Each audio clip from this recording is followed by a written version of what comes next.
जी अस्सलाम वालेकुम स्टूडेंट्स, आवाज आ रही है मेरी?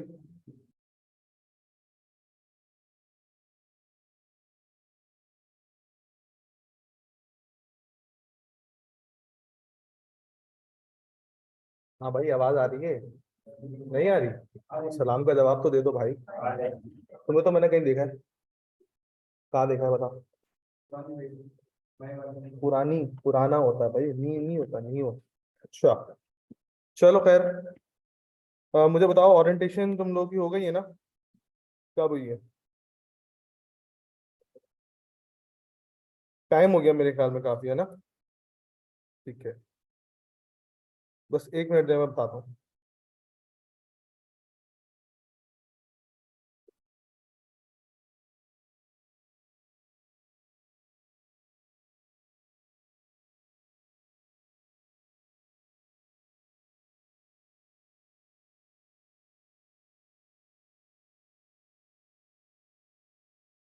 ओके, तो भाई मैं एक छोटे से इंट्रोडक्शन से अपना स्टार्ट करता हूँ, फिर मैं आप लोगों से आपका नाम वगैरह पूछता हूँ, ठीक है ना?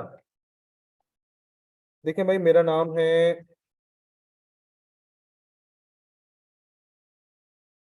अरसलान सिद्दीकी।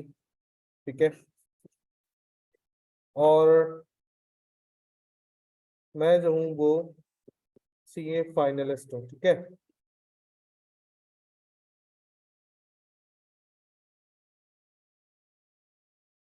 बहुत से लोग इंटर करके सीए में आते हैं, ठीक है ना, जैसे ऐसे तुम लोग हो। ऐसा तो कोई नहीं जो ग्रेजुएशन करके सीए के अंदर आया है। नहीं है ना? सब इंटर करके आते हैं, लेकिन मैं इंटर करके नहीं आया था। मैं आया था अपना ग्रेजुएशन करके। मैंने अपना बीकॉम कंप्लीट किया था 2017 में। ठीक है, फिर 2017 के बाद मैंने अपना एडमिशन लिया था चार्टर्ड अकाउंटेंसी के अंदर, ठीक है। अगर मैं ऑडिट की बात करूं, तो ऑडिट के अंदर मैंने फार्मास्यूटिकल कंपनी का ऑडिट किया है, ठीक है ना। और बैंक्स वगैरह का मैंने ऑडिट किया अपने पास, ठीक है। तो ये तो था एक छोटा सा इंट्रोडक्शन। अगर मैं अपने पास टीचिंग एक्सपीरियंस की बात करूं,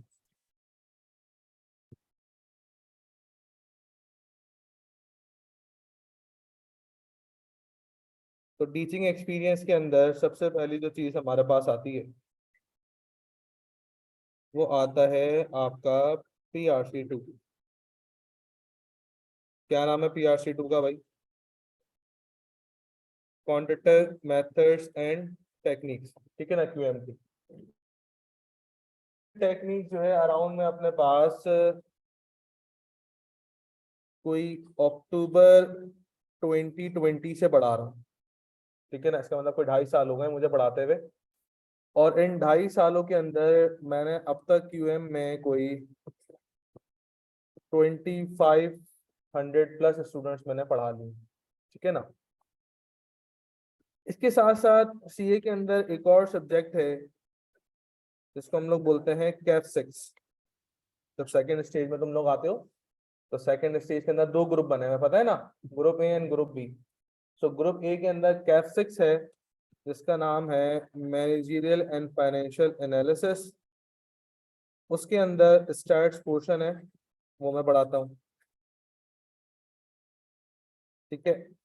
इसके साथ साथ मुझे एक बात बताइए, क्लास में कितने बच्चे ऐसे हैं जो कि ए लेवल बैकग्राउंड से बिलोंग करते हैं? कोई है?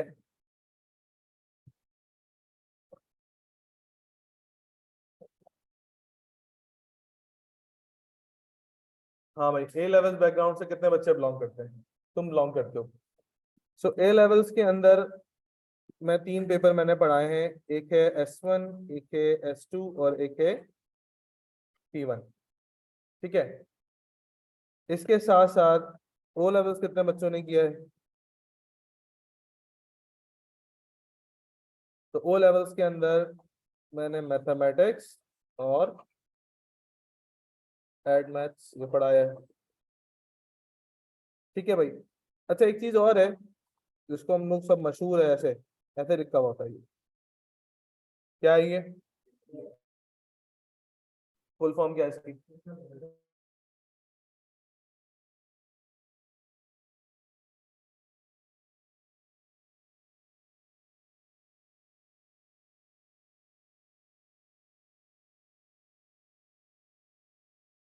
पब्लिक सर्विस कमीशन कंडक्ट करता है for the post of 17 grade, ठीक है ना।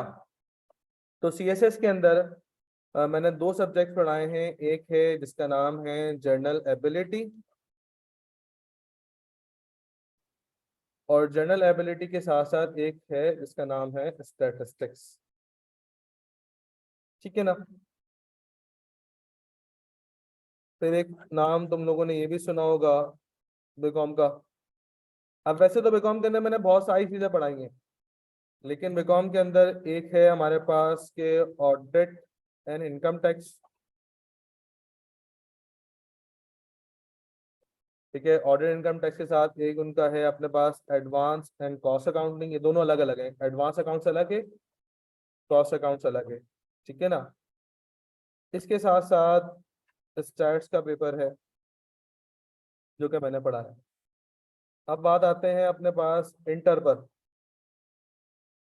इंटरमीडिएट से कितने, सारे ही होंगे इंटरमीडिएट से भाई। इंटर इंजीनियरिंग वाले कौन है क्लास में, हाथ खड़ा करें।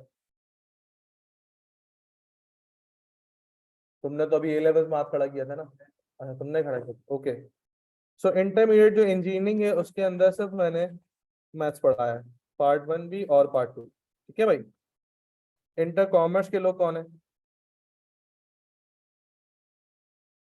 1 2 3।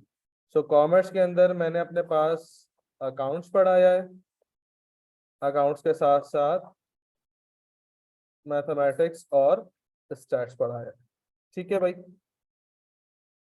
बाकी मेडिकल वाले कौन है, इनको मैंने कुछ नहीं पढ़ाया, सही है। तो भाई ये एक छोटा सा इंट्रोडक्शन है मेरा, इसके अलावा मैंने और कोई ऐसा काम नहीं किया जो बताने लायक हो। तो यही काम मैंने किया तो मैंने आपको बता दिया, ठीक है ना। चलो फिर एक काम करते हैं, तुम लोग के इंट्रोडक्शन से स्टार्ट करते हैं। बताओ भाई, नाम बताओ अपना। उसामा, ओके। जी भाई। अब्दुल्ला, हाँ। नवीद, ठीक है। सैयद बिलाल, ओके। मीर हसन, तुम्हें भी कहीं देखा है मैंने, तुम्हें भी कहीं देखा है मैंने, हाँ हाँ। उजैद, हसनैन जी, नुमान, जी भाई। हाँ खवातीन, शुरू हो जाओ। 1 मिनट। हाँ किसका नाम है, अरीबा, ठीक है ठीक है। उषा, ईशा, साइमा, सादिया, उमैमा। अच्छा एक बात याद रखना कि मुझे लोगों के नाम याद नहीं रहते, तो मैं कोई अराउंड 8 10 12 आप लोगों से आपका नाम पूछूंगा, तो 2 दफा बताने के बाद ये नहीं सोचना कि यार आपको मेरा ही नाम नहीं पता, वाकई नहीं पता भाई, ठीक है ना। तो मैं कोई 8 10 12 एक बच्चे से नाम पूछता हूँ, फिर मुझे याद रहते हैं। चलो मुझे एक बात बताओ, कॉमर्स वाले दोबारा से हाथ खड़ा करो ताकि मुझे आइडेंटिफाई हो जाए, क्यों आए हो सीए के अंदर, हाँ क्यों आए हो भाई।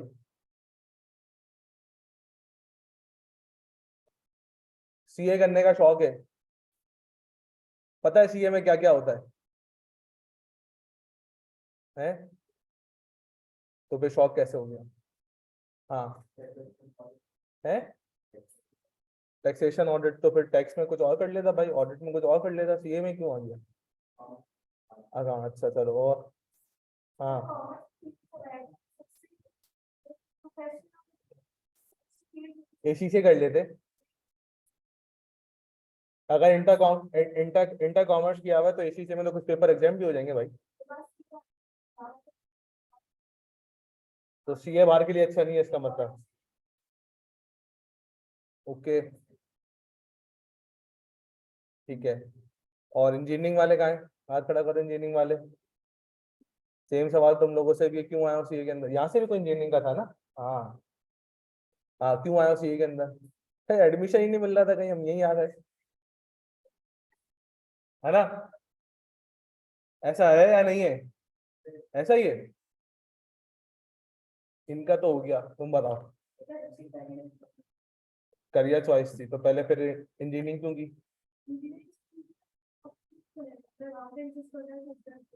अच्छा, और मेडिकल वाले कहाँ हैं? हाथ खड़ा करो। तुम लोग क्यों आए हो सीए में? अब ये बताओ। स्कोप ही नहीं है, क्यों भाई? डॉक्टर क्या बेरोजगार घूम रहे हैं क्या रोडों के ऊपर?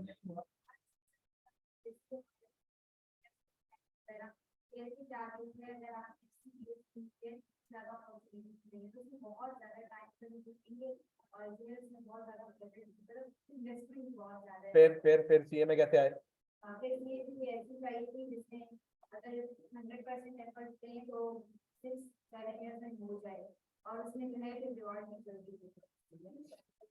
अच्छा देखो, किसी को एडमिशन नहीं मिल रहा सीए के कहीं भी तो वो सीए में आ गया। किसी के पास फील्ड नहीं बची तो फिर वो सीए में आ गया। ठीक है। इसके साथ साथ कोई ऐसा बच्चा मुझे अभी नहीं आंसर नहीं आया कि यार इसको मुझे शौक था सीए करने का। हाँ, कब बोला तुमने ये? अभी तो पूछा था मैंने। 11 साल से पूछा ही नहीं, अभी पूछ लेते।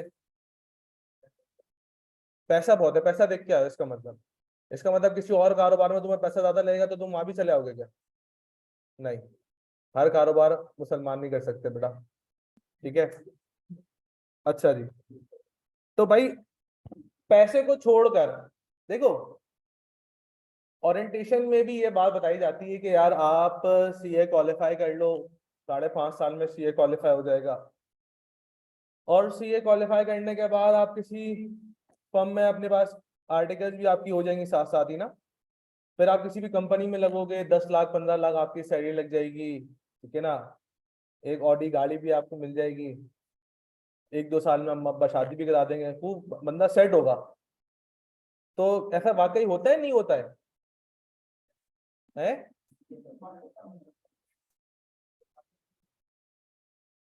तो क्या होता पाकिस्तान में? हाँ ना। नहीं, तुमने नहीं सुना? फिर क्या होता पाकिस्तान में? चलो 3-4 लाख पे आ जाते हैं, 10-15 लाख को हटाओ। 3-4 लाख पे आ जाते हैं, ऑडी को हटाओ, क्या लगाओ? सिविक लगा दूं ऑडी को हटा के? भाई ऑडी को हटा के सिविक लगा दी, चलो भाई 4 लाख रुपए सैलरी मिल रही है और साथ में सिविक भी मिल रही है। ऐसा कहाँ हो रहा है? मिल रही है, बाकी नहीं मिल रही, ये भी चलो ये बताओ, ये मिल रहा है नहीं मिल रहा? चलो मिसाल के तौर के ऊपर 15%, 50% चार्टर्ड अकाउंटेंट्स को ये सहूलियत मिल रही है कि उनकी गाड़ी भी अच्छी है, उनकी सैलरी भी अच्छी है, उनकी कंपनी भी अच्छी है।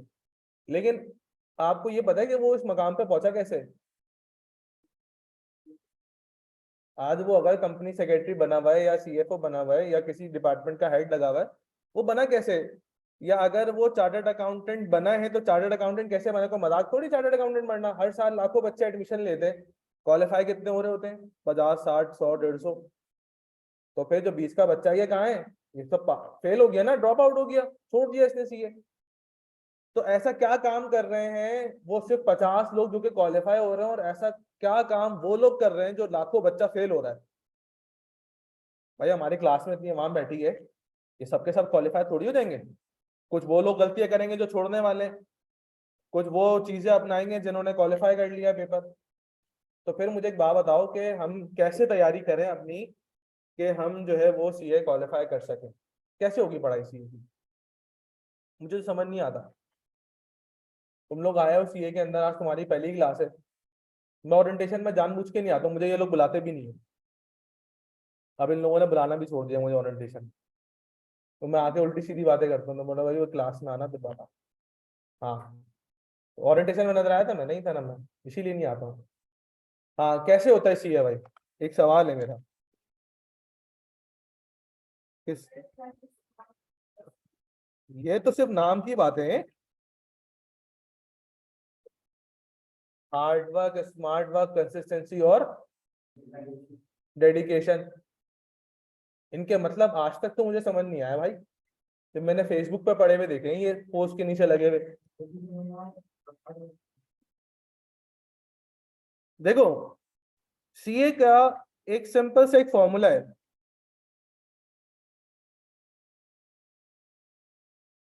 सीए का एक सिंपल सा फॉर्मूला है जिसको हम ये कह सकते हैं कि 9+8+2+5।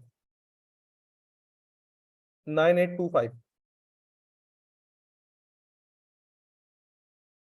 अब ये क्या है 9825 भाई? नहीं भाई, नंबर नहीं है ये, यही तो सीन है। 9 का मतलब है कि 9 आवर्स ऑफ स्टडी, 9 घंटे पढ़ाई। आज तक जिंदगी में नहीं करी, है ना। फिर 8 आवर्स ऑफ,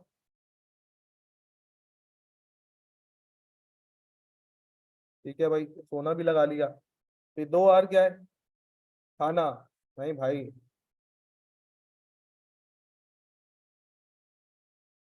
9 घंटे पढ़ाई कर ली, 8 घंटे सो लिए, 2 घंटे का ट्रैवल कर लिया। जाहिर सी बात है, कोई दरवाजा खोलोगे तो एआरटीडी में थोड़ी घुस जाओगे भाई। घर से निकलोगे, यहाँ से निकलोगे, घर पहुंचने में टाइम लगेगा भाई। 2 आवर ट्रैवल की जगह लिए, 5 आवर बचे अभी है। यहाँ पे तो 9 घंटे पढ़ लिए ना। ये 5 आवर्स हैं सेल्फ स्टडी के। देखो हम जिस बैकग्राउंड से आ रहे हैं ना, भले वो बैकग्राउंड इंटरमीडिएट का हो, भले वो बैकग्राउंड ए लेवल्स का बैकग्राउंड हो, हमें हमारे सिस्टम ने ऐसा हमारा, मैं बोलूंगा कि खराब कर दिया है कि हम किसी काम के नहीं रहे। आपको पता है, जब हम स्कूल में पढ़ते थे, पीछे से शुरू करते थे, हम स्कूल में पढ़ते थे आज से 5 साल पहले, 5 साल पहले तो स्कूल जाते थे ना तुम लोग? नहीं सर, 2 साल पहले जाते थे। कब किया तुम लोगों ने मैट्रिक? 20 में किया है, तो इसका मतलब 19 में स्कूल जाते थे। भाई जब 2019 और उससे पहले हम स्कूल जाते थे, तो हमारी टीचर क्या करती थी, 10 चैप्टर होते थे, हर चैप्टर में 5-5 सवाल उसने करवाए थे। टोटल सवाल कितने हो गए? 50 सवाल हो गए। लेकिन चूंकि हमारी अम्मा अब्बा की जान पहचान अच्छी थी टीचर्स और प्रिंसिपल से, तो टीचर ने इंपॉर्टेंट लगवा देती थी 1 हफ्ते पहले पेपर में, कि भाई 50 सवालों में से पप्पू जो है ये 20 सवाल याद करके आएगा, और 20 सवाल में से कोई 8 सवाल पेपर में आए हुए होंगे, और 8 में से भी चॉइस होगी एनी 5 करने की। बात समझ में आई ना? बच्चा 80% ले आया, माँ बाप भी खुश, बच्चा भी खुश, टीचर भी खुश। मैट्रिक इंटर हुआ, फिर एक चूरन हाथ में आ गया, 5 ईयर नाम का। ए लेवल में पास पेपर्स नाम का आ गया। तो मेरा भाई 5 ईयर में क्या होता है? ये हर साल आता है, इस साल भी आएगा। ये 1 साल छोड़ के आता है, पिछले साल आ चुका है, इस साल नहीं आएगा। वाकई नहीं आता था वो। ऐसा है या नहीं है? ऐसे इधर होता है ना। हाँ। फिर फर्स्ट या सेकेंड ईयर में आए, तो थोड़े से हम और बिगड़ गए। अब तो हम कोचिंग सेंटर का मुंह भी नहीं देखा हमने। 9 मैट्रिक को तो फिर कोचिंग सेंटर ट्यूशन चले आते थे। अब तो फर्स्ट या सेकंड ईयर में हम कोचिंग सेंटर भी 4 महीने पहले जाएंगे पेपर से। और वो भी कब जाएंगे? जब दोस्त बोलेगा कि भाई मैं इस कोचिंग सेंटर जा रहा हूँ, तब हम सोचेंगे यार हाँ कोचिंग जाना चाहिए। फिर कोचिंग चले आते हैं, फिर 5 ईयर से तैयारी करके हम फिर पेपर दे आते हैं, फिर 80% ले आते हैं। लेकिन फिर हम आ जाते हैं सीए के अंदर। अब टोटल हमें पता चल रहा है कि भाई कि हमें जो है ना वो बिल्कुल पढ़ना आता है, हमें याद भी करना आता है, हमें प्रैक्टिस भी करनी आती है, हमें खुद से घर में इंपॉर्टेंट भी लगाने आते हैं। मैं आपको बोलूं, आपको एक चीज नहीं आती, ना याद करना आता है, ना आप लोगों को लिखना आता है, ना आप लोगों को प्रैक्टिस करनी आती है मैथ्स की या अकाउंटिंग की, किसी भी चीज की। टोटल जीरो है। क्यों? क्योंकि अब तक हमने करी है लिमिटेड चीज को देख के। भाई 10 सवाल हैं, 10 सवाल की प्रैक्टिस करी, वही याद किया, वही जाके छाप के आ गए पेपर के अंदर, परसेंटेज आ गई हमारी। अब ऐसा नहीं है। अब दुनिया चेंज हो रही है चीजों का। तो हमारे जो पुराना जो बैकग्राउंड है ना, उसका आदत जो हम पर पड़ चुकी है, ये वो आदत छोड़नी पड़ेगी।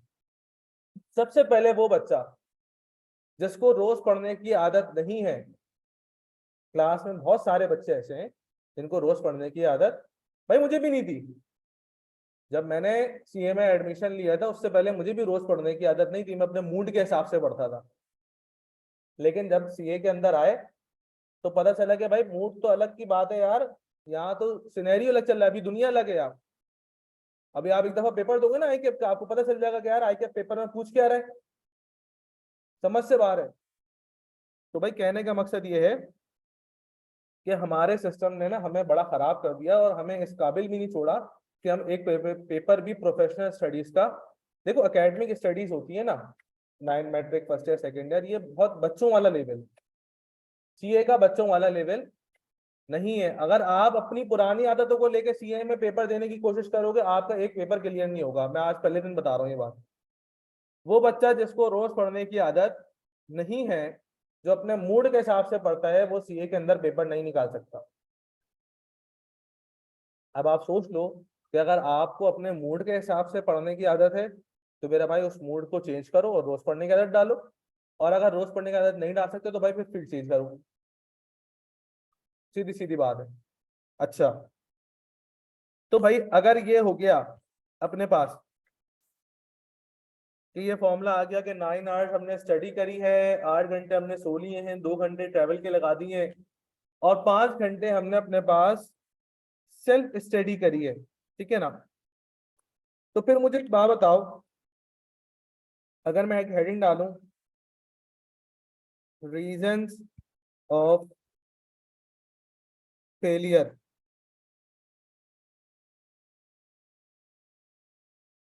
बच्चा फेल क्यों हो रहा है, मतलब क्या, मतलब कोई मैं कोई अगर रूम 8 में आना है तो मैं रूम 8 में ही आऊंगा, ऑडी 1 में थोड़ी चले आऊंगा। डायरेक्शन का मतलब क्या होता है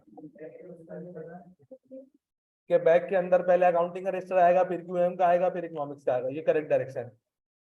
डायरेक्शन का मतलब क्या होता है, सारी चीजों पे ज्यादा कंसंट्रेट करना चाहिए। अब वो जिनका वर्ड गया,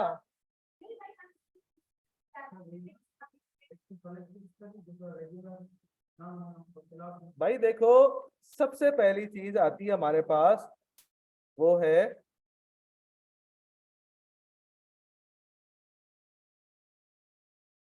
सिलेक्टिव स्टडी।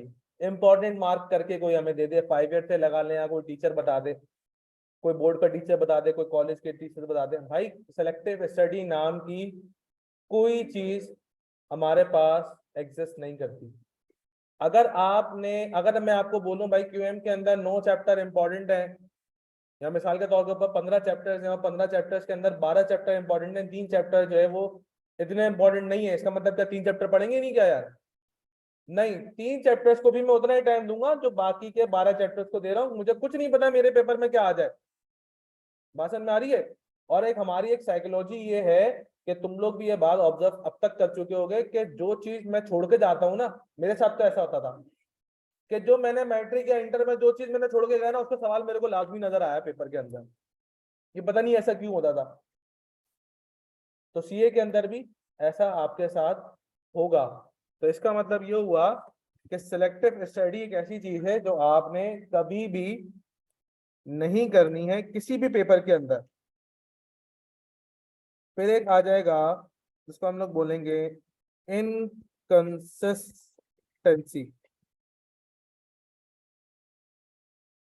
अब ये क्या चीज है इनकंसिस्टेंसी भाई?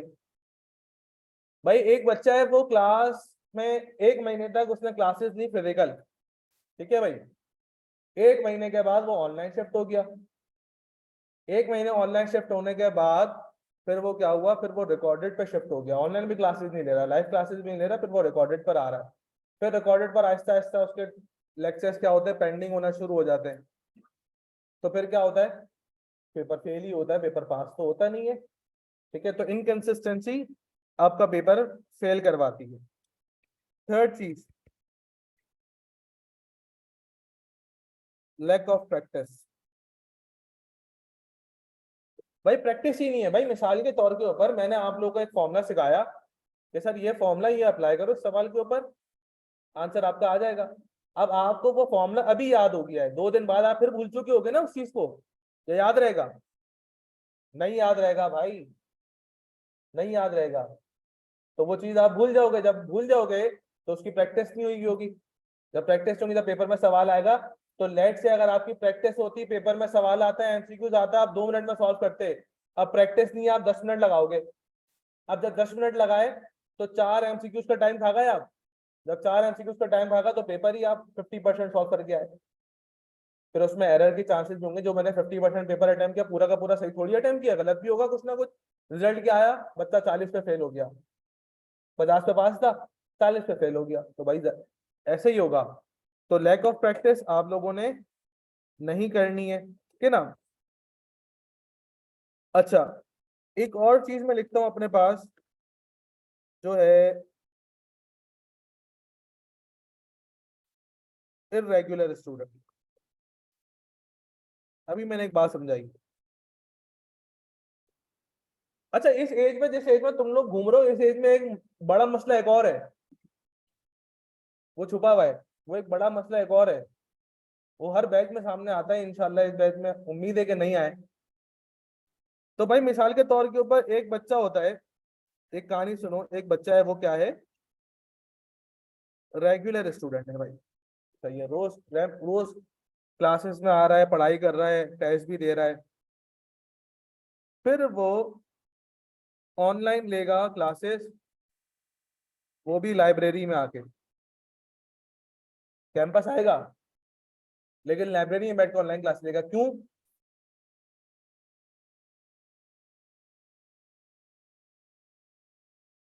इसीलिए वो क्या करता है, वो तो भाई क्लासेस तो लूं लेकिन ऑनलाइन लो। अच्छा, ऑनलाइन क्यों ले रहा है? फिर घर से ले ले ऑनलाइन, नहीं ना, पेरेंट्स को भी तो बताना है कि बच्चा जा रहा है।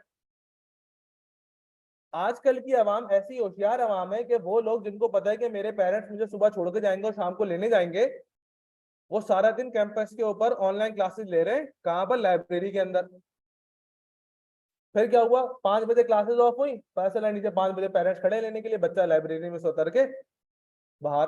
तो माँ बाप को क्या लग रहा है? बच्चा पढ़ रहा है यार, 5 बजे क्लास ऑफ हुई है, 5:15 बच्चा कैंपस से बाहर है, माँ बाप को तो पता ही नहीं, क्लास से तो आ ही नहीं रही है, ये तो लाइब्रेरी से आ रहा है। अच्छा, फिर लाइब्रेरी में हो जाती है दोस्ती। अब ये लड़ा मसला खराब है। अभी पहले आपस आपस में दोस्ती होगी, ऐसे आपस में खेलेंगे ये लोग, इधर आपस में दोस्ती होगी। सही है, मसला नहीं है, मसला नहीं है, करो दोस्तियां करो भाई, इधर आपस में खेलो, इधर आपस में दोस्तियां करो। लेकिन भाई जब इधर आपस में दोस्तियां शुरू होती है ना, ये मसला खराब हो जाता है। पहले दोनों लोग सीए करने का सोचते थे, अब दोनों लोग कुछ और करने का सोचते हैं, भाई सीए करने का नहीं सोचते। ये भाई समझ में नहीं आता। कोई किसी के लिए बिरयानी लेके आ रहा होगा, कोई किसी के लिए कुछ लेके आ रहा होगा, अबे भाई पढ़ने भेजा था माँ बाप ने, किस काम में लग गए? तो फिर दोस्ती हो जाएगी ना। लोग एक दूसरे को, अच्छा दोस्ती में भी ऐसा नहीं है कि पहले दिन ही वो बिरयानी लेने पहुंच जाएगा बंदा, ऐसा नहीं होता है। नहीं बेटा, चॉकलेट वाला दौर पुराना हो गया। नहीं, मैं टिप्स दूंगा तुझे, मसला नहीं है। तो अब दोस्ती के साथ साथ पढ़ाई भी होगी ना थोड़ी, कुछ मैं पढ़ाऊंगा, कुछ सामने वाला बंदा पढ़ाएगा, आपस में पहले पढ़ाई से बात शुरू होगी। तो वहीं से नहीं शुरू होनी चाहिए थी भाई, पढ़ाओ नहीं किसी को। और फिर ऐसा है, ये है विंडो, ये दिमाग की खिड़की खुल जाएगी भाई बंदे की। फिर जब दिमाग की खिड़की खुल जाती है ना बंदे की, तो फिर पढ़ाई नहीं होगी। फिर कैंपस पे होगा तो तफरी होगी, और घर जाएगा तो व्हाट्सएप होगा, फेसबुक होगी। तो इसीलिए आप लोगों ने इस वाले पोर्शन से थोड़ा सा दूर रहना है। अगर आपको लगना शुरू हो जाए कि यार मैं गलती ना गलती से या जानबूझ के मैं इस वाले पोर्शन में आना शुरू हो गया, तो बराए मेहरबानी पहले दिन बोरी बिस्तर पैक करना, घर जाना, मम्मा को बोल देना मैं सीए नहीं कर रहा हूँ, छोड़ रहा हूँ। ठीक है ना? तो ये चीज ये छुड़वा देती। मैंने बहुत सारे मैंने बहुत सारे ऐसे स्टूडेंट्स को देखा है, ऐसे स्टूडेंट्स को देखा है जो कि अच्छे पढ़ने वाले बच्चे हैं, जो मेहनत करेंगे, पेपर अपना निकाल लेंगे, लेकिन जो ये जो विंडो खुल गई है ना, दिमाग की दो खिड़की खुल गई है और दोस्ती वगैरह हो गई है, इन्होंने टोटल बिगाड़ दिया बच्चे को। टोटल बिगाड़ दिया, इस कदर बिगाड़ दिया कि आप जब कैफ के अंदर आओगे, आप बोलोगे यार ये तो 3 साल से पेपर दे रहा है, 3 साल से इसके सिर्फ 2 पेपर निकले कैफ के अंदर, क्या किया 6 अटेम्प्ट? जबकि देखा जाए 5.5 साल का सीए, 3 साल में तो अच्छे खासे पेपर निकाल देने चाहिए भाई आपको, आप तो फाइनल में होने चाहिए हो। कैफ में ही घूम रहे हो, सिर्फ 2 पेपर निकले हैं, तो उन बंदों की हरकतें सही नहीं है। अच्छा, एक और चीज, हमारा एक मसला बड़ा है। मसला ये है कि जब हमारी दोस्ती हो जाती है आपस में, अच्छा दोस्ती बुरी बात नहीं होनी चाहिए, लेकिन जब दोस्ती थोड़ी एक्सट्रीम पे आती है, तो कुछ प्रोमिसेस हो जाते हैं आपस में, है ना? आप तो बोले बस मैं छलांग लगाऊंगा छत से जाके, आप बोल के देखे, है ना? मैं देखता हूँ ना फेसबुक के ऊपर, है, यहाँ भी मैं सुबह दोपहर शाम देखता हूँ। तो भाई सीन ये है कि कामयाब बंदा कौन है? कामयाब कौन है? बोलो भाई। है बैलेंस मेंटेन करने वाला? नहीं बाजी, क्या हो गया? नहीं बाजी, बैलेंस मेंटेन करने वाला थोड़ी। हाँ, कामयाब बंदा कौन है? कामयाब बंदा वो है जो अपने आप से सिंसियर हो। ये सारी दोस्तियां, ये सारी जो है ना, ये सब 2 दिन की हैं। मैं आपको बताऊं, सिर्फ 2 दिन की हैं ये। 2 दिन बाद आप फिर वहीं खड़े होकर जहां आज खड़े हैं। मुझे एक बात बताओ ना यार, माइक नोट करता हूँ।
भाई इंपॉर्टेंट बात कर रहा हूँ यार मैं एक।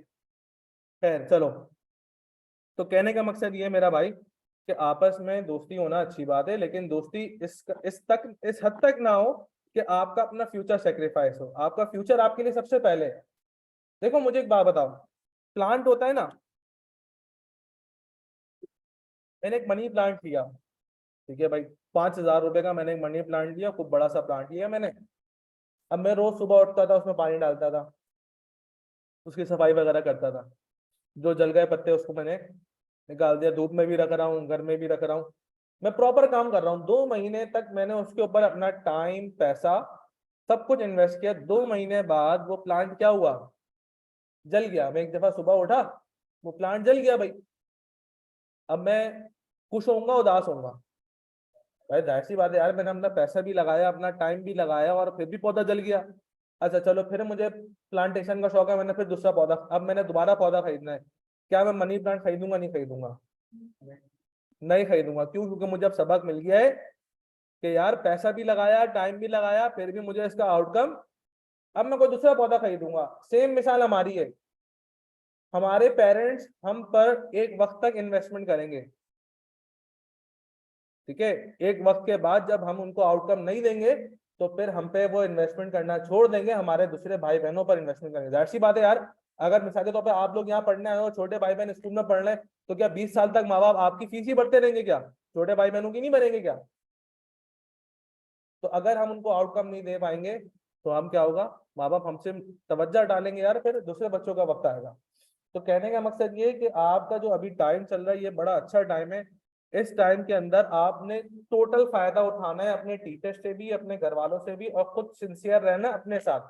देखो मैं बोलता हूँ, दुनिया का बंदा हर काम करे, हर काम। आपको बिरयानी लेके आनी है दूसरे के लिए, आप बिरयानी लेके आओ, घर का सामान भी ला के दो, लेकिन पहले अपनी पढ़ाई कर लो, पहले अपना आज का टारगेट पूरा कर लो, फिर दो चाय करो। लोग बोलते सीए में आओ, शादियों में जाना छोड़ दो, दोस्तों में जाना छोड़ दो, शाम में क्रिकेट खेलना छोड़ दो। बेकार की बात है। मतलब सारे काम करो, पहले पढ़ाई कर लो। बात समझ में आ रही है? अगर मेरी आज कजन की शादी है, और मुझे पता है कि यार मैंने रात में शादी में जाना, और रात में 2 घंटे मैंने पढ़ाई मेरी मिस हो जाएगी, भाई 2 घंटे को मैं आज दिन में कंपनसेट कर लूंगा ना। या अगर आज 2 घंटे दिन में कंपनसेट नहीं कर सका, तो 1 घंटा आज कर लूंगा, 1 घंटे कल कर लूंगा, खत्म हो गई बात। लेकिन अगर आज मैं आज 2 घंटे की छुट्टी मारूंगा, पता चले अगले हफ्ते किसी और की शादी आ गई, 20 घंटे की छुट्टी पेंडिंग चल रही है, तो भाई पेंडिंग जो चलने वाला हिसाब किताब है ना, उस बच्चे के पेपर क्लियर नहीं होते। तो आप लोग खुद बड़े समझदार हैं इस एज में आके। अगर आप लोगों को ये लगता है कि आज की, मैं जैसे मिसाल के तौर पे, ऊपर एक बच्चा है वो पिकनिक पे चला गया आज फैमिली के साथ, उसने सारा दिन की जो 8 घंटे की 10 घंटे की पढ़ाई थी, उसकी मिस हो गई। बस इस 10 घंटे की पढ़ाई को अगले 3 दिन के ऊपर प्रोपोर्शनेट कर लो ना, 3-3 घंटे करके, क्या जा रहा है? कोई बड़ी मसला है क्या? कोई मसले वाली बात नहीं है। या चलो 3-3 घंटे प्रोपोर्शनेट नहीं कर सकते, 2-2 घंटे करके कर लो यार, लेकिन उस चीज को अपने टाइम के ऊपर क्या कर लो? कवर कर लो। जो एक रेगुलर स्टूडेंट एक जो पैटर्न फॉलो करता है, वो पैटर्न फॉलो करोगे तो पेपर्स क्लियर होंगे। वरना मैं तुम्हें लिटरली बता रहा हूँ तुम्हारे पेपर्स क्लियर नहीं होंगे। अब तक जो हमने नॉलेज गेन करी है ना वो जीरो है यार, जीरो जीरो। अगर आईकेप हमें इस स्टेज के ऊपर अगर डेली रूटीन लिखने को दे कि अपनी डेली रूटीन लिख के दो मुझे, डेली रूटीन क्या है, मैं सुबह उठता हूँ, मैं नाश्ता करता हूँ, खाता हूँ, सोता हूँ, खेलता हूँ, मोबाइल देखता हूँ, सो जाता हूँ, आईकेप बोले डेली रूटीन लिख के दो इंग्लिश के अंदर, सारे फेल हैं, सारे फेल हैं आप अपनी डेली रूटीन लिखने के अंदर, एक बच्चा पास नहीं होगा। अच्छा एक और चीज, अकाउंटिंग बड़ी शौक से बच्चा पढ़ता है, मैथ्स बड़ी शौक से बच्चा पढ़ता है, जो इंग्लिश या थ्योरी वाले सब्जेक्ट है ना इसको पढ़ते हुए कुछ मौत आती है इंसान। और इंग्लिश की क्लासेस तो बच्चा लेता ही नहीं है। क्यों नहीं लेता? क्योंकि घर में अम्मी अब्बू इंग्लिश बोल रहे हैं, जरूरत ही नहीं है। ग्रामर तो कुछ होगा तो मैं अब्बू से पूछ लूंगा, अम्मी से पूछ लूंगा, कोई मसला हुआ तो। नहीं भाई ऐसा नहीं है। आज का जो वक्त है वो बड़ा इंपॉर्टेंट है। आप लोगों ने अगर क्लासेस लेनी है तो आपने जो है ना वो इक्वल अटेंशन देनी है सारे सब्जेक्ट्स को। ये नहीं कि यार क्यूएम या अकाउंटिंग ज्यादा इंपॉर्टेंट है तो मैं इसको ज्यादा टाइम दूंगा, आईटीबी और इकोनॉमिक्स और इंग्लिश को तो टाइम ही नहीं दूंगा। बहुत से बच्चे ऐसा कि सारी क्लासेस दे रहे हैं, इंग्लिश की क्लास में गायब है। क्यों भाई? इंग्लिश का पेपर जब फेल होगा तब पता चलेगा। तो इसीलिए कोशिश ये करनी होगी आप लोगों ने मेरा भाई कि क्लासेस अपनी मिस किसी सूरत नहीं करनी। अगर किसी मसरूफियात की वजह से हमारी आज की पढ़ाई रह जाती है तो उस पढ़ाई को हम नेक्स्ट कुछ डेज के ऊपर प्रोपोर्शनेट करके उसको क्लियर करेंगे। बात समझ में आ रही है मेरी या नहीं आ रही? ठीक है, एक काम करें, अपने रजिस्टर के पहले पेज के ऊपर ये रीजन ऑफ फेलियर नोट कर लें। अच्छा एक चीज, क्यूएम का रजिस्टर सबके पास सेपरेट होना चाहिए। ये अकाउंटिंग और इकोनॉमिक्स और इंग्लिश के रजिस्टर में जो है ना तुम लोग क्यूएम का काम करते हुए नजर नहीं आओ। और जरा थोड़े सेहतमंद रजिस्टर लेना, खवातीन अपनी सेहत के हिसाब से वो 100 पेज वाले रजिस्टर नहीं लें, वो मैं एक हफ्ते में भर दूंगा। ठीक है ना? तो जरा 400 पेज वाला एक मोटा रजिस्टर अपने पास ले लो जिसके पेजेस थोड़े से बड़े हों। सही है भाई? रीजन ऑफ फेलियर अपने पास हो सर।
अब भाई ये तो पता चल गया क्या नहीं करना है, पता चल गया ना।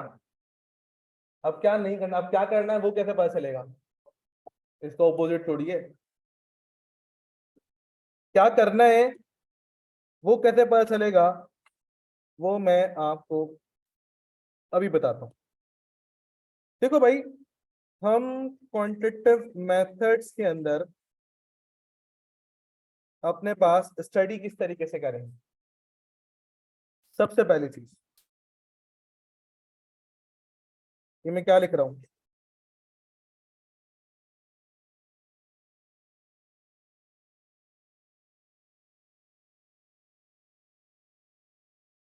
क्या है ये? ठीक है, तो concept building from day one का मतलब क्या है कि हम हर चीज को लॉजिकली लेके चलेंगे। देखो मैथ्स में हर चीज जो है ना वो एक प्रूवन होती है, प्रूव हुई भी होती है।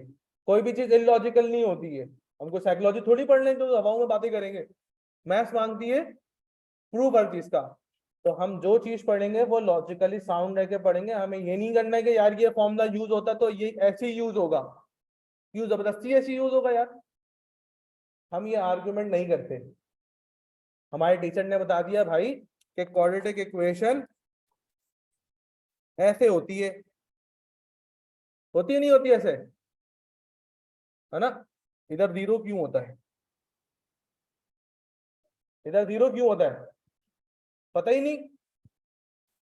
क्यों नहीं पता? सर हमारे टीचर ने ऐसे ही लिखवाया था। क्या इक्वल होता है? चलो तुम बताओ। हाँ क्या है?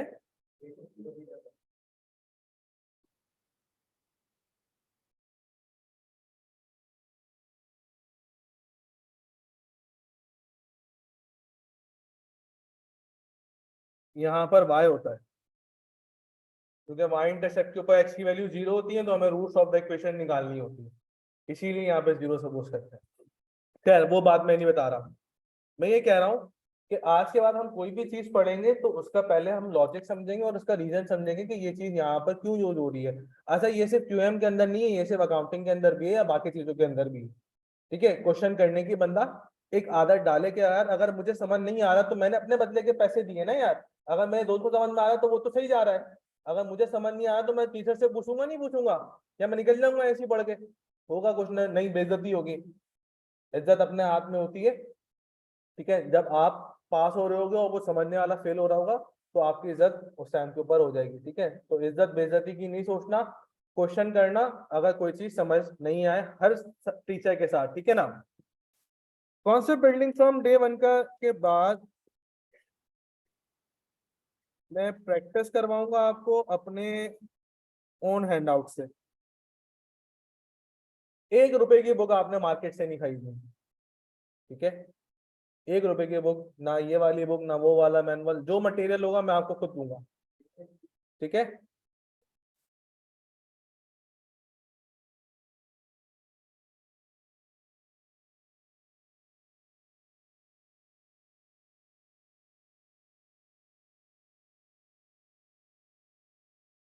फिर क्यों दी हुई स्टेटस?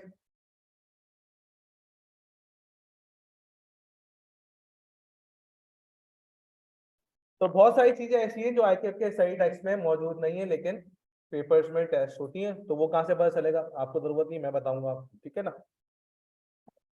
फिर हैंडआउट से प्रैक्टिस करने के बाद कॉन्सेप्ट के बाद मैं आपको दूंगा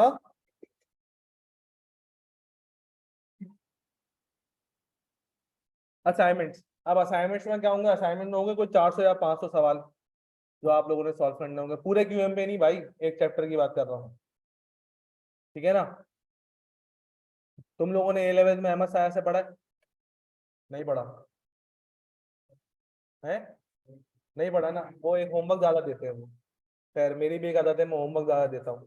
तो हर चैप्टर के ऊपर कोई अराउंड 350 या 400 या 500 के करीब मैं आपको असाइनमेंट के अंदर सवालात दूंगा जो आप लोगों ने घर से करके लेके आने होंगे। ठीक है, एक रीजनेबल एक टाइम दूंगा।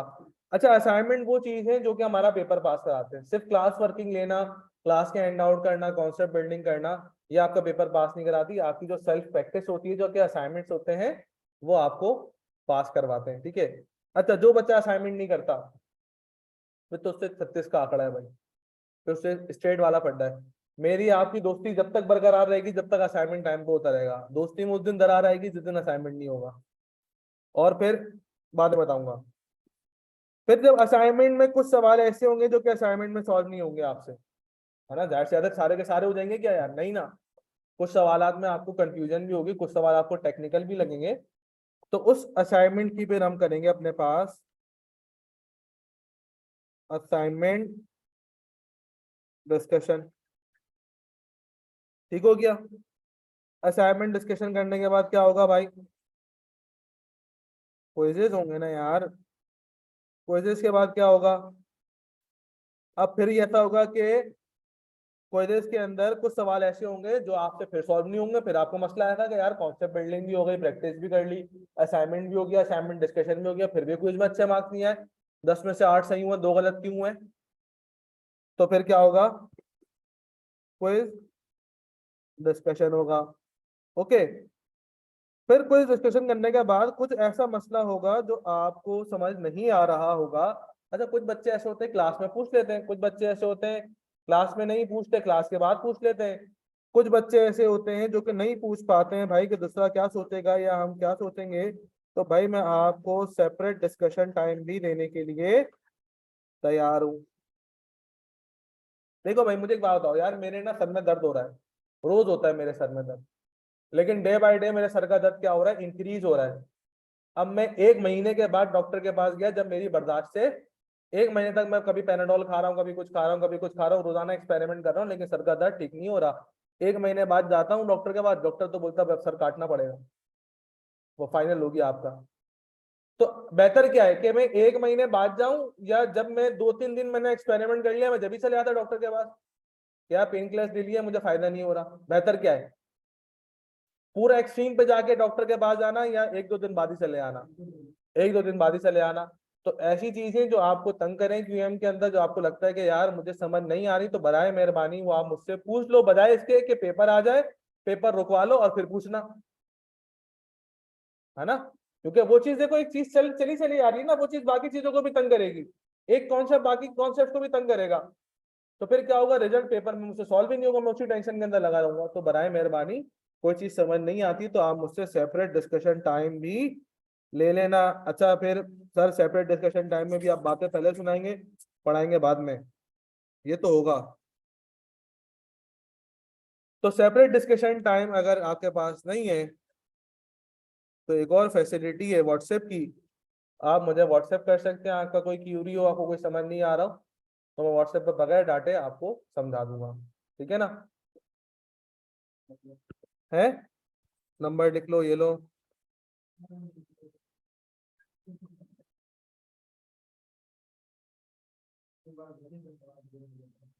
मेरी एक साइकोलॉजी है, वही बताता हूँ मैं। अगर मुझे एक बंदा 5 मैसेज करेगा, मैं कभी चैट सीन नहीं करूंगा, मैं चैट खोलूंगा तब भी नहीं। सिर्फ 2 मैसेज करो, एक मैसेज में सवाल भेजो और दूसरे मैसेज में एक वॉइस नोट भेजो कि भाई मेरे साथ ये मसला हो रहा है, बस खत्म। हाँ, इसका रिप्लाई आ जाए तो फिर दोबारा भेज दो। बाद औकात क्या होता है, एक बच्चा जो है ना, वो उसने 20 सवाल एक साथ भेजे और 20 सवाल के 10 वॉइस नोट एक साथ भेजे। तो मैं पहले बता रहा हूँ कि मैं चैट खोलूंगा ही नहीं, एक एक करके भेजो ताकि आसानी रहे। ठीक है ना, मेरे लिए भी आपके लिए भी। अच्छा, एक दफा क्या हुआ, एक बच्चे ने मुझे 10 सवाल भेजे, 4-5 वॉइस नोट भेजे, मैंने खूब 1 घंटा लगाकर उसको वॉइस नोट भेजना शुरू करे। फिर क्या हुआ, उन वॉइस नोट भेजने का कोई असर नहीं हुआ, फिर दोबारा वहीं की वहीं। तो इसीलिए अगर मुझे लगता है कि वॉइस नोट पे मसला हल हो जाएगा तो मैं आपको व्हाट्सएप पे ही बता दिया करूंगा, वरना मैं हर बच्चे को बोलता हूँ कि आप मुझसे पर्सनली मिल लो। ठीक है ना? क्योंकि अगर मैं डिस्कशन 10 मिनट की यहाँ कर रहा हूँ आपके साथ, आपको बिठा के, वॉइस नोट पे क्या मैं कोई 1 घंटे का वॉइस नोट भेजूंगा क्या? नहीं। तो इसीलिए व्हाट्सएप के ऊपर छोटी मोटी कोई चीजें तो मुझसे व्हाट्सएप पे पूछ लो, वरना पर्सनली आप मिलके मुझसे डिस्कस कर लो। ठीक है? अच्छा भाई, अब पूरा कोर्स कंप्लीट हो गया अपना, ठीक है ना? हर कोर्स हर चैप्टर की कॉन्सेप्ट बिल्डिंग होगा या असाइनमेंट होगा, सब कुछ हो गया। अब बचता है हमारे पास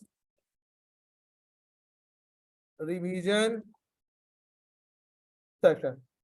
अच्छा, रिवीजन सेशन के अंदर मैंने एक चीज बनाई है जिसका नाम अब मैंने दिया है फुल एंड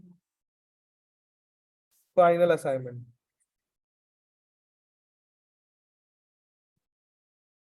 ये आप लोगों के पेपर्स के लिहाज से बहुत इंपॉर्टेंट चीज है। इसमें मैंने कोई 350 या 400 के करीब आप लोगों के लिए सवाल रखे। वो सवाल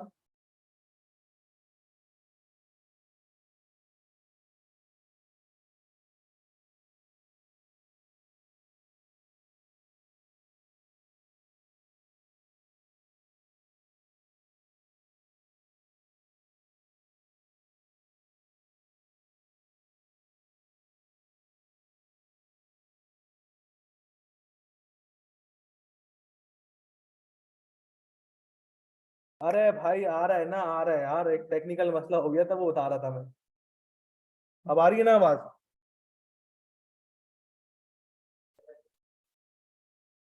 भाई सीरियस में ये है कि आपकी पूरे 6 महीने की प्रोग्रेस डिपेंड करती है कि आपको असाइनमेंट मिलेगा नहीं मिलेगा। 6 महीने में कहीं भी आपकी टांग टूटी और आप पीछे हो गए प्रोग्रेस में, तो आपको असाइनमेंट नहीं मिलेगा।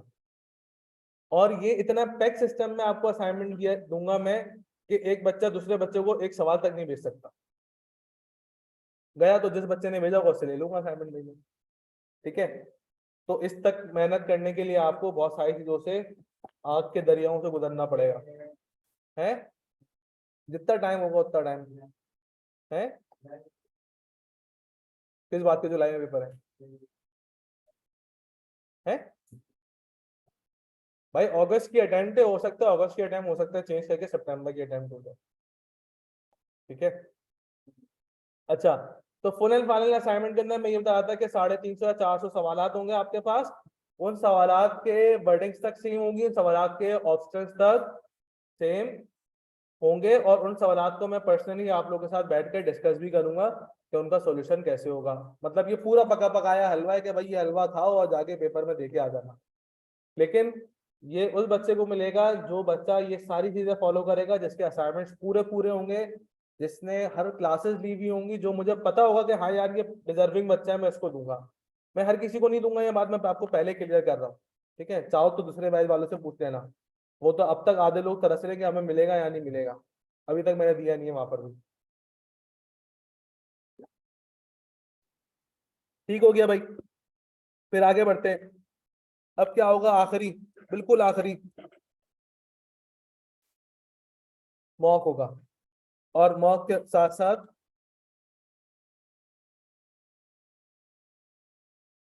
उसकी डिस्कशन होगी, फिर आपका टोटल अल्लाह हाफिज हो जाएगा। ठीक है, फिर मैं एक भी क्लास नहीं लूंगा मॉक और मॉक डिस्कशन के बाद। अच्छा मुझे एक बात बताओ, क्या नहीं करना वो तो मैंने बता दिया, क्या करना है वही मैंने आपको बता दिया। इतनी सारी चीजें करने के बाद, कोई 10-12 मैंने चीजें लिखी हैं, इतनी सारी चीजें करने के बाद क्या लगता है पेपर पास हो गया? वो अभी देखते हैं कि किन किन लोगों का पास हुआ है, किन का पास नहीं हुआ।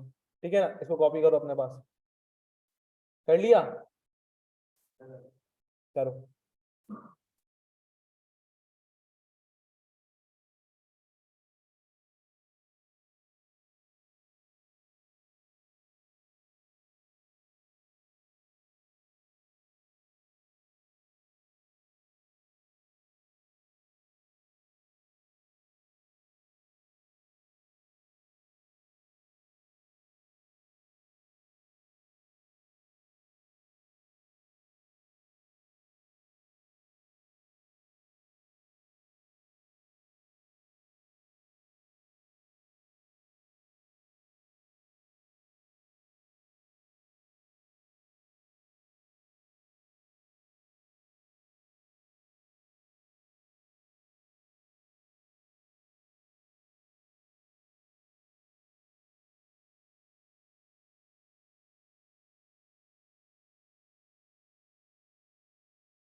भाई डन, कॉपी हो गया, जल्दी से लिख लो, फिर हम आगे बढ़ते हैं।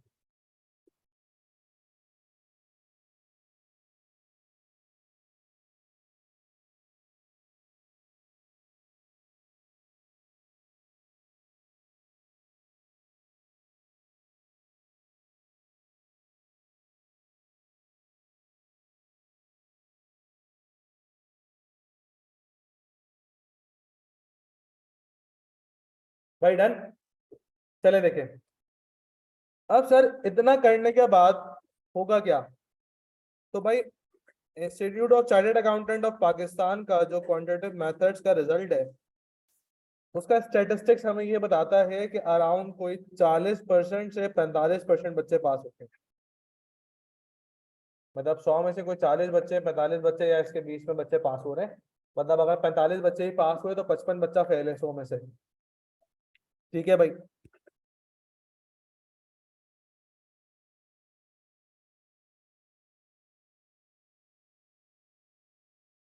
जहां पर आप लोगों ने एडमिशन लिया है भाई, जब से मैं पढ़ा रहा हूँ उससे पहले का मुझे नहीं पता, क्वांटिटेटिव मेथड्स एंड टेक्निक्स का जो रिजल्ट आना शुरू हुआ है दिसंबर 2020 से आज तक, ठीक है ना,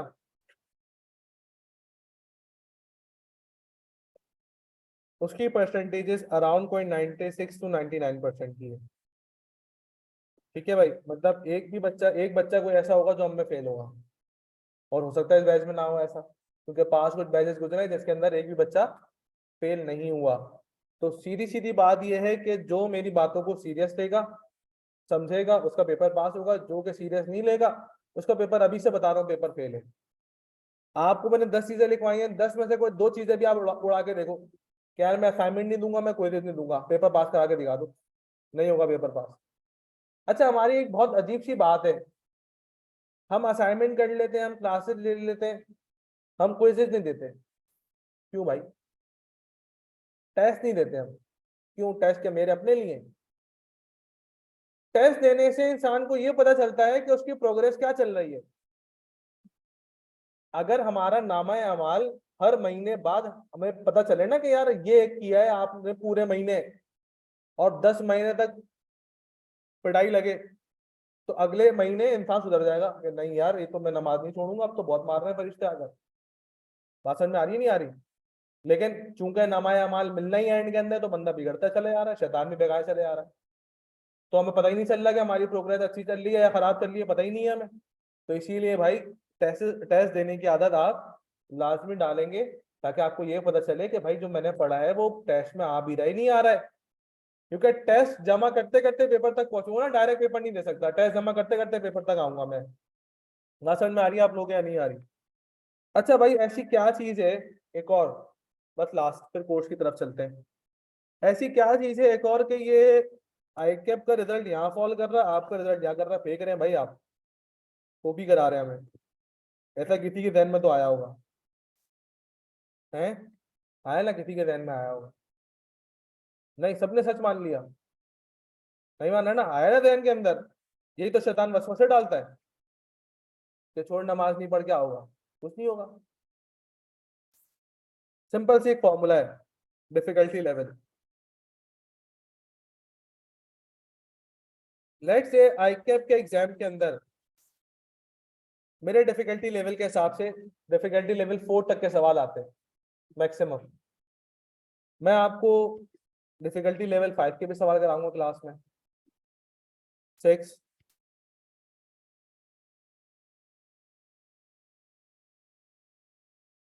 बस। तो अब होगा ये कि आई कैप में सवाल आ रहा है, लेट से आई कैप में सवाल आ रहा है, 2 2 3 का स्क्वायर बताओ क्या? एक सवाल है आई कैप के अंदर, ठीक है ना? और जो हम क्लास में डिफिकल्टी लेवल 10 के ऊपर प्रैक्टिस कर रहे हैं वो होगा मिसाल के तौर के ऊपर,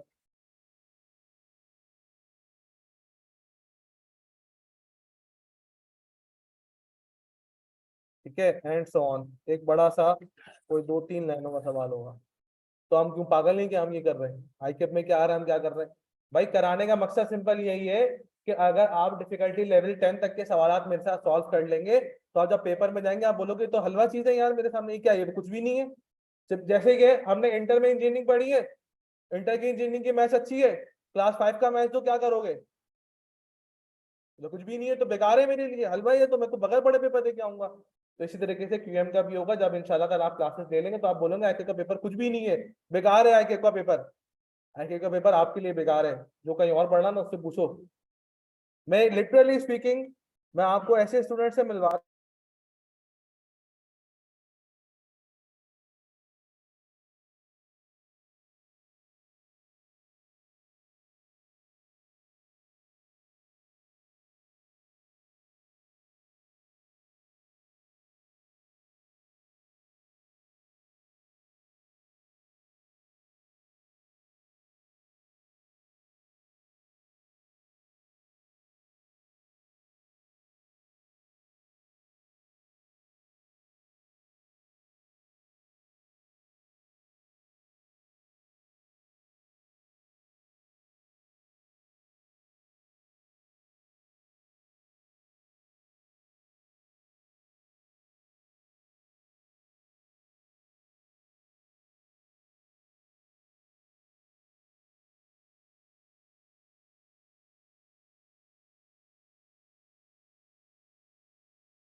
मिसाल के तौर के ऊपर एक चैप्टर है फाइनेंशियल मैथमेटिक्स का,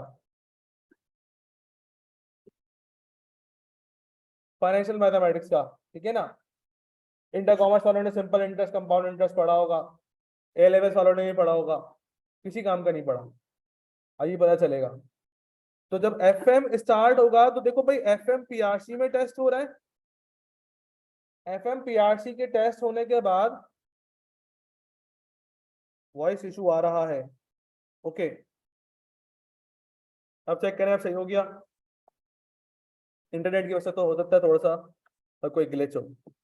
तो भाई फाइनेंशियल मैथमेटिक्स पीआरसी में टेस्ट होगा, पीआरसी में टेस्ट होने के बाद कैफ के अंदर कॉस्टिंग के अंदर कुछ चीजें आपके पास आ रही होंगी, एमएफए के अंदर कुछ चीजें आपके पास आ रही होंगी, FAR 2 में आपके पास लीजेस है, IFRS 16 जिसको हम लोग कहते हैं वो आ रहा होगा। फाइनल में आ जाओगे तो FAFR आपके पास है, वहां पर भी लीजेस और बाकी सारी चीजों में आ रहा होगा। फिर MSA 1 के अंदर भी आ रहा होगा। आपने चीज की वेटेज चेक करी है, कहाँ बढ़ाया है कि अपने आप को पीआरसी में, कहाँ लेके जा रहा है वो MSA फाइनल तक खत्म। ना MSA 1 के बाद तो कयामत है ना, फिर थोड़ी कुछ बचेगा है, फिर तो हो गया, अब कुछ नहीं हो सकता इसके बाद। तो एक चीज जो आईकेएम यहाँ पढ़ा रहा हो यहाँ तक लेके जा रहा तो कचरा चीज होगी क्या, कुछ ना कुछ तो होगा उसके अंदर, अभी पता चलेगा कुछ कुछ क्या क्या है, ठीक है। तो कहने का मकसद ये है कि मैं उन सब्जेक्ट्स के ऊपर ज्यादा फोकस करूंगा जो आपकी आज से बेस आगे तक जा रही है, ठीक है। कचरा चीजों के ऊपर मेरा फोकस पहले ही नहीं होगा, मैं पहले बता रहा हूँ आपको, ठीक है। जो चीज इंपॉर्टेंट है उसके ऊपर टाइम ज्यादा लगाएंगे, जो चीज फारिग है उसके ऊपर टाइम कम लगाएंगे, टाइम उसके ऊपर भी लगाएंगे लेकिन जो ज्यादा इंपॉर्टेंट है उसके ऊपर ज्यादा टाइम लगेगा, फारिग चीजों के ऊपर टाइम कम लगाएंगे अपने बात समझ में आ रही है मेरी। तो भाई ऐसा कुछ हिसाब किताब है अपने पास, ठीक है। तो इन्हीं डिफिकल्टी लेवल 10 तक कराने के बाद बच्चे का जो पेपर है वो बहुत इजीली आराम से बच्चा क्लियर कर लेता है अपने पास, ठीक है भाई। इसमें किसी का कोई सवाल है तो मुझसे करें, फिर हम लोग कोर्स आउटलाइन की तरफ चलते हैं। किसी का कोई सवाल नहीं है, खुश हो तुम लोग सारे, खुश नहीं हो, ठीक है भाई। आओ कोर्स आउटलाइन की तरफ आओ बेटा। क्वांटिटेटिव मेथड्स एंड टेक्निक्स की कॉपी भी करेंगे आप लोग, ठीक है ना।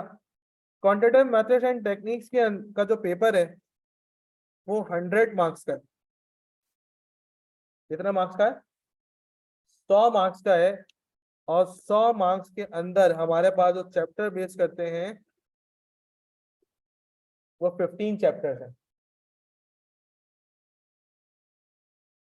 तुम लोगों ने ए लेवल में कौन सा क्या लिया था, कॉमर्स लिया था है, फर्दर मैथ्स लिया था, क्यों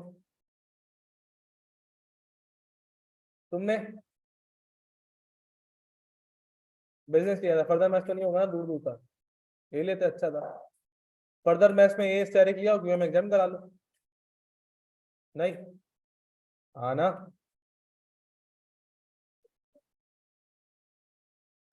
लोग फर्दर मैथ्स कितने लेते हैं और कितनों के ए स्टैटिक आते हैं तो चेक तो करो। क्यूएम का पेपर मैंने अपने लाइफ में सिर्फ एक दो बच्चों का देखा है एग्जाम हुआ हुआ, इसके अलावा नहीं देखा मैंने, क्योंकि ए लेवल बैकग्राउंड के थे और है। हाँ हाँ, क्यूएम का एग्जाम कराने का सिर्फ एक ही क्राइटेरिया है कि आप फर्दर मैथमेटिक्स का आपने पेपर दिया हो, उसका ये, तो क्यूएम आराम से एग्जाम है। लेकिन फर्दर मैथमेटिक्स लोग लेते नहीं। कितने पेपर देने फर्दर मैथमेटिक्स तक? 6 पेपर देने, कितने देने? S1 S2 P1 P2 P1 P3 और M1 M2, 6 पेपर देने। हाँ ठीक है भाई। अकाउंटिंग फिर इंटर कॉमर्स वालों को अकाउंटिंग एग्जाम हो जाता है, जो कि होना नहीं चाहिए। अकाउंटिंग क्लास ले ली, आज अकाउंटिंग क्लास हो गई ना सर काशिफ की, आती है अकाउंटिंग शुरुआत अभी, काशिफ भाई ने नहीं बताया अभी, इंट्रोडक्शन होगा ना अभी, अभी पता चलेगा। अभी तुम लोगों को ये जो है ना कि पैसा आता है तो डेबिट होता है, पैसा जाता है तो क्रेडिट होता है, अभी ये पता चलेगा। चलो खैर। भाई 15 चैप्टर्स के अंदर दो ब्रेकअप है। एक हमारे पास है मैथमेटिक्स का पोर्शन और एक है स्टैट्स पोर्शन।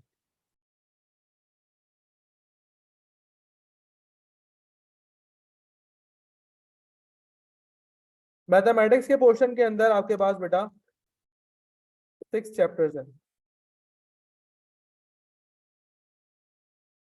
और स्टैट्स पोर्शन के अंदर आपके पास 9 चैप्टर्स हैं। इसका मतलब ये हुआ मैथमेटिक्स आपका कितने परसेंट पेपर हो गया बेटा? 40%। और स्टैट्स आपका हो गया कितना? 60%।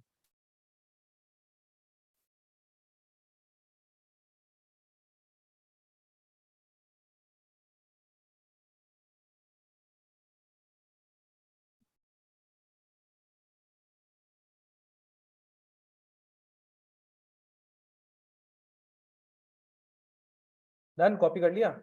ये कॉपी करने की स्पीड तुम लोग की अच्छी है यार। चलो आगे बढ़ते हैं।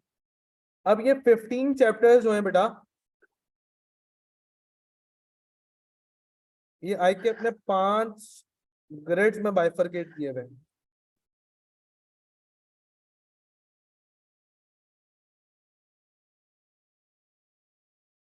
पांच ग्रेड्स में आई के अपने इन 15 चैप्टर्स को बाइफरकेट किया हुआ है। पहला चैप्टर, पहले ग्रेड हमारे पास आती है बेसिक मैथमेटिक्स की।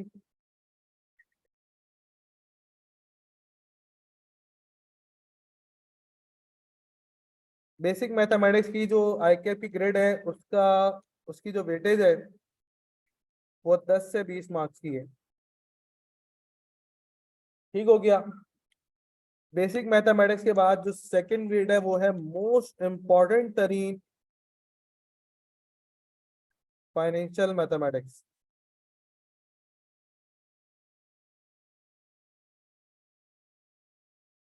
हाँ, इक्वेशन तो भाई एक ही चैप्टर में है यार, वो 1 और 2। वन में और भी बहुत सारी चीजें, कॉस्टिंग का ब्रेक इवन वगैरह मौजूद है वन के अंदर। वन में और भी सारी चीजें। फाइनेंशियल मैथमेटिक्स की एग्जाम पॉइंट ऑफ व्यू से जो वेटेज है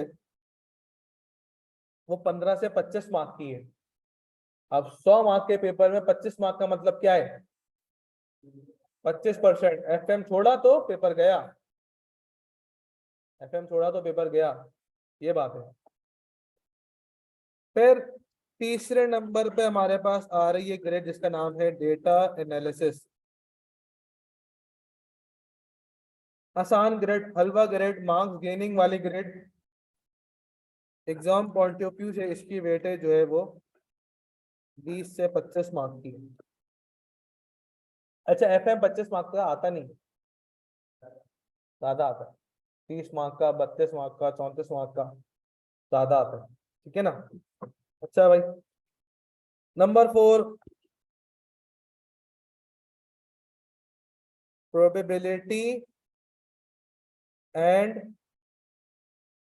डिस्ट्रीब्यूशन। एक ये ग्रेड है और इस ग्रेड के वेटेज एग्जाम के हिसाब से 15 से 20 मार्क की है। फिर हमारे पास आ रहा है सैम्पलिंग एंड डिसीजन मेकिंग।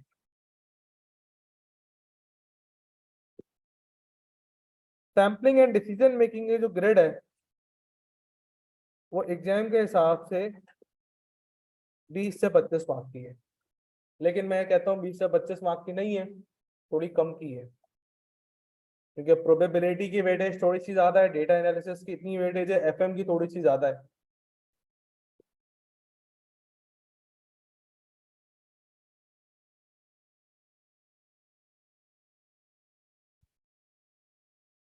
अब 15 चैप्टर इसके अंदर किस तरीके से फॉलो करेंगे, बाकी जो चैप्टर्स हैं वो हम इंशाल्लाह ताला कल की क्लास में देखेंगे। ठीक है, आज की क्लास को हम अपने पास यहीं तक रखेंगे। अच्छा, क्या क्या चीजें आपके पास होनी चाहिए वो आप सुन लो।